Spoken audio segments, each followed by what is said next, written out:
السلام علیکم ورحمۃ اللہ وبرکاتہ۔ نمبر 1، انسان اگر زبان کے استعمال کی بجائے دماغ کا زیادہ استعمال کرے تو بہت سے مسائل اور مشکلات سے بچ سکتا ہے۔ نمبر 2، قدرت نے انسان کو اگر اچھی عقل و شکل عطا کی ہے تو انسان کو اس کے اندر رہنا چاہیے۔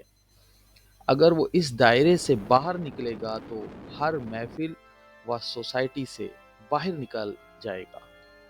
نمبر 3، تنگ دستی و تنگ نظری معاشرتی ناہمواری پیدا کرنے میں بنیادی کردار ادا کرتی ہے۔ نمبر 4، اچھی قومیں جو قانون فطرت کو روندتی ہیں بے حسی و بے اتنائی کی شاہراہ پر سرپٹ دوڑتی چلی جائیں بالآخر اندھے کنویں میں جا گرتی ہیں۔ نمبر 5، دوست وہ ہے جو دوستی کا حق دوست کی غیر موجودگی میں بھی ادا کرے اور غیروں کی محفل میں اس کی عزت اور مقام کی حفاظت کرے۔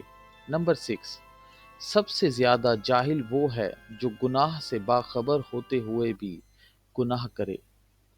نمبر 7، وقت سب کو ملتا ہے زندگی بدلنے کے لیے، لیکن زندگی دوبارہ نہیں ملتی وقت بدلنے کے لیے۔ نمبر 8، سچ بول کر بے شک کسی کا دل توڑ دو مگر جھوٹ بول کر کسی کو خوشی مت دو۔ نمبر 9، معافی مانگنے کا مطلب یہ نہیں ہوتا کہ ہم غلط اور وہ صحیح ہے، بلکہ اصل مطلب یہ ہے کہ ہم میں رشتہ نبھانے کی صلاحیت اس سے زیادہ ہے۔ نمبر 10، اپنی آواز کی بجائے اپنے دلائل کو بلند کریں۔ پھول بادل کے گرجنے سے نہیں بلکہ بادل کے برسنے سے اگتے ہیں۔ یہ 8 باتیں زندگی کے لیے بہت ہی فائدہ مند ثابت ہوں گی۔ نمبر 1، اگر خوشی چاہتے ہو تو وقت پر عبادت کیا کرو۔ نمبر 2، اگر چہرے کو رونق بنانا چاہتے ہو تو تہجد نماز پڑھو۔ نمبر 3، اگر سکون چاہتے ہو تو قرآن پڑھو۔ نمبر 4، اگر صحت چاہتے ہو تو روزہ رکھو۔ نمبر 5، اگر مصیبتوں کا حل چاہتے ہو استغفار پڑھو، یعنی استغفر اللہ رب من کل ذنب واتوب علیہ پڑھو۔ نمبر 6، اگر برکت چاہتے ہو تو درود شریف پڑھو، اللہم صلی علی محمد وعلی آل محمد کما صلیت علی ابراہیم وعلی آل ابراہیم انک حمید مجید، اللہم بارک علی محمد وعلی آل محمد کما بارکت علی ابراہیم وعلی آل ابراہیم انک حمید مجید۔ نمبر 7، اگر مشکلات ختم کرنا چاہتے ہو تو لا حول ولا قوت الا باللہ پڑھا کرو۔ اگر نیکی کمانا چاہتے ہو تو اللہ کا قرآن پڑھو۔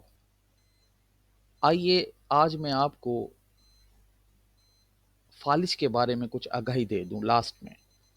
ہم ہمیشہ ان لوگوں کے بارے میں سنتے ہیں جنہیں نہاتے کے دوران گرنے کے بعد فالج ہوتا ہے۔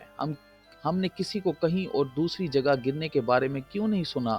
امور صحت کے ایک ایکسپرٹ نے اپنی ایک رپورٹ میں لکھا کہ جب میں نے صحت مند طرز زندگی کے کورس میں حصہ لیا تو اس میں اسپورٹس کونسل کے ایک پروفیسر شریک تھے جنہوں نے بھی اس کورس میں حصہ لیا۔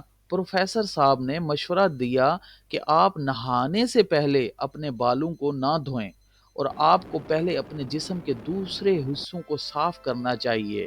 اس کی وجہ یہ ہے کہ جب سر گیلا اور سرد ہوگا تو خون گرم ہونے کے لیے سر کی جانب بہہ جائے گا۔ اگر خون کی رگیں تنگ ہو جاتی ہیں تو ایسی صورت میں خون کی نالیوں کے پھٹنے کا امکان ہوتا ہے۔ چونکہ یہ باتھ روم میں عام طور پر ہوتا ہے، اس لیے دوبارہ فالج کا حملہ ہونے سے بچنے کے لیے اپنی آگاہی اور شعور کو اجاگر کرنے کو یقینی بنائیں، یعنی نہانے سے پہلے کبھی بھی سر کو علیحدہ سے نہ دھوئیں۔ جیسے ہی نہائیں تو پورا سارا پانی اپنے پورے بدن پہ بہائیں۔ علیحدہ سے سر کو دھوئیں گے تو وہ سر ٹھنڈا ہو جائے گا اور خون کا بہاؤ سر کی طرف جائے گا۔ تو کوشش کریں نہانے سے پہلے پورے جسم پر پانی بہائیں۔ اللہ حافظ۔